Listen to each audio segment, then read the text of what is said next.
Je m'appelle Philippe Carouchet Adichatz, je suis l'un des 2 dirigeants du petit atelier de fabrication de chaussures Le Soulor, qui fabrique notamment depuis 1925 des Chaussures Daouillet, des chaussures de berger, ici à Naï, en Béarn. Ce qui m'inspire, c'est d'abord la langue, que j'ai eu la chance d'apprendre dans le cadre familial. Chez nous, on transmettait la langue. Et deuxièmement, les odeurs. Quand je rentre en Béarn, c'est les odeurs des troupeaux en vallée d'Ossau, c'est les odeurs du foin dans le petit village dont je suis originaire, à côté d'Orthès. Et c'est ça qui me rattache au Béarn. Une langue et des odeurs. L'activité de fabrication de chaussures à la main que nous avons ici en Béarn, c'est avant tout une histoire d'identité, comme mon rapport avec le Béarn. C'est une langue, c'est une identité, ce sont des particularismes et on essaie de les cultiver. Ma façon de vivre le Béarn, c'est en béarnais d'abord.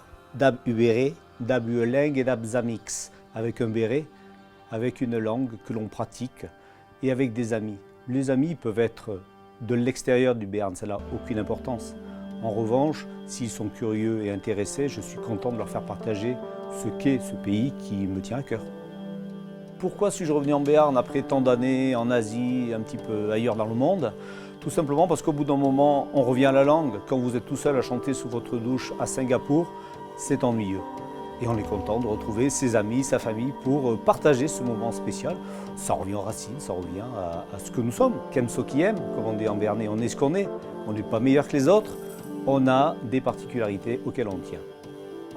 La langue, c'est important parce que partout où j'ai été dans le monde, je me suis aperçu que les gens qui avaient la culture la plus forte, les Coréens, les Japonais, les Européens, sont des gens qui, dans le temps, des Chinois, ont une histoire longue.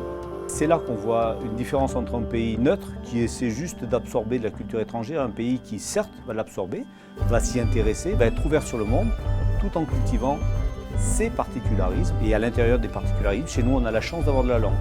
Donc on la cultive, on l'apprécie, on la travaille.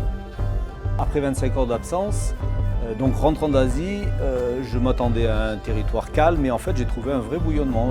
Les jeunes, notamment des jeunes entrepreneurs, des jeunes béarnais ou non, s'appropriant cette culture, trouvant des relais économiques, culturels. Et je me dis que dans les 5 ans, dans les 10 ans, dans les 15 ans, si on parvient à garder cette ouverture sur le monde et à garder cet intérêt pour notre culture et sa préservation, on aura tout gagné. La vie au soleil, avec un peu de pluie évidemment, sans les travers d'autres régions qui ont voulu grandir trop vite. On a tous les atouts pour parvenir à être ouvert sur le monde et garder notre culture.